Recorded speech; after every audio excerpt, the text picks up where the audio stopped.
we are going to talk a little bit more about finding X and Y-intercepts. Before we've seen X and Y-intercepts, we can identify them from a graph. But now we're going to look at how can we find them if we're only given an equation and then graphing maybe from that information. So take good notes and ask questions.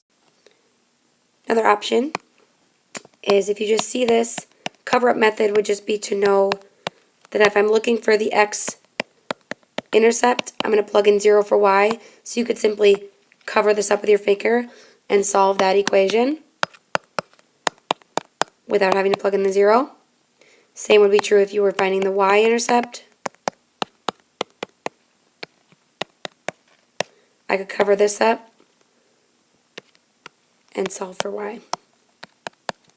Ta-da! So first we need to talk about what is an X-intercept and what is a Y-intercept. Let's start with what we know. We know about Y-intercepts more. We're a little bit more comfortable.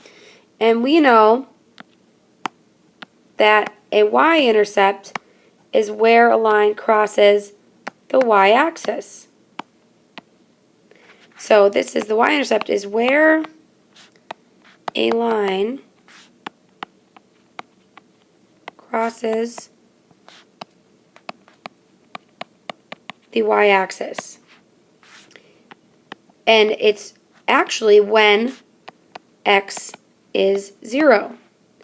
So an ordered pair to represent the Y-intercept would be when X is 0, there's a value for Y. And that makes sense because notice if I'm on this line on the Y-axis, I'm nowhere left or right and I'm just at a point on Y. So I'm 0 left and right on the X-axis.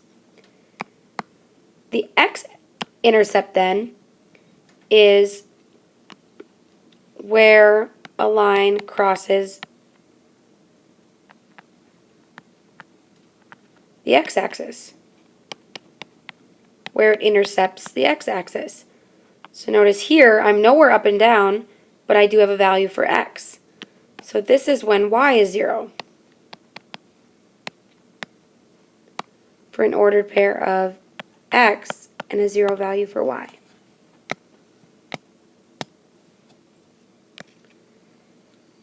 You can graph by using the intercepts. So what we're going to try to do is find the X-intercept, and how you can do that is plug in 0 for Y.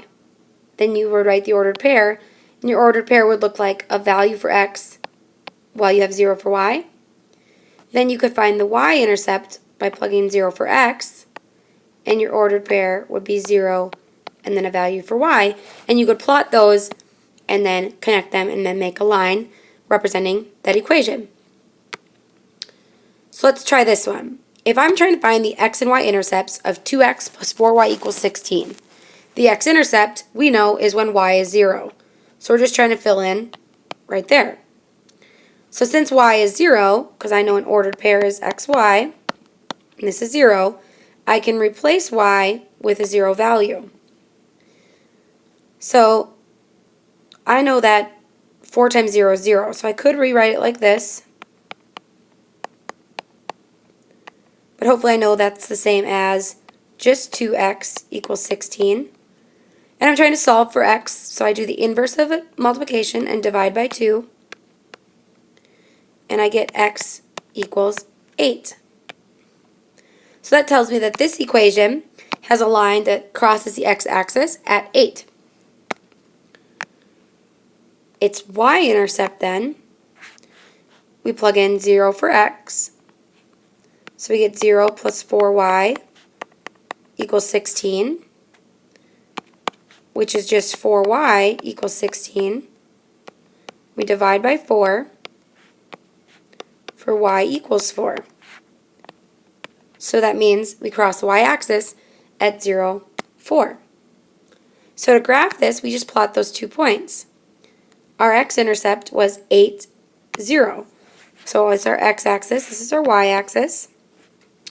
We go 8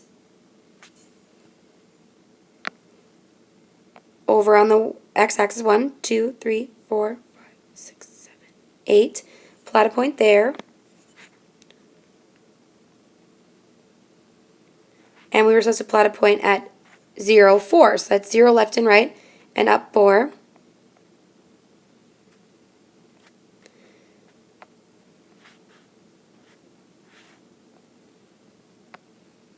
We can connect and extend that line with a straight line. We do want to know the slope generally, but today we're just going to look at how we can do that. And you should be able to see what the slope is after you do that. Okay? Try another one.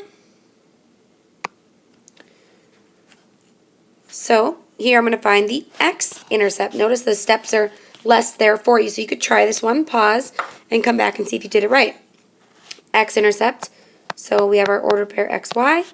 We're plugging in 0 for y.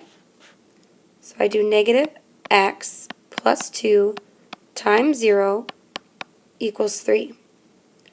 It's the same as negative x equals 3 because that goes to 0. It's like there's a negative 1 there, so we want to do the inverse and divide by negative 1. Negative 1 divided by negative 1 is just 1x. 3 divided by negative 1 is negative 3. So our x-intercept is negative 3, 0. Our y-intercept, notice we're plugging in 0 for x. So that's negative 1 times a 0 plus 2y equals 3, which is really just 2y equals 3. Divide by 2, and we get y equals 3 halves. We know 3 halves is the same as 1 1/2. So do not be alarmed when you graph that. So we're going to plot those two ordered pairs. Our x-intercept was negative 3, so 3 to the left, and 0.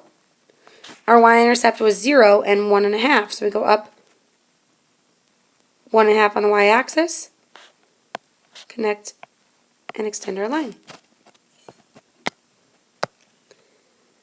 And that's it, ladies and gentlemen. Bravo! Another way, not getting rid of those zeros, if you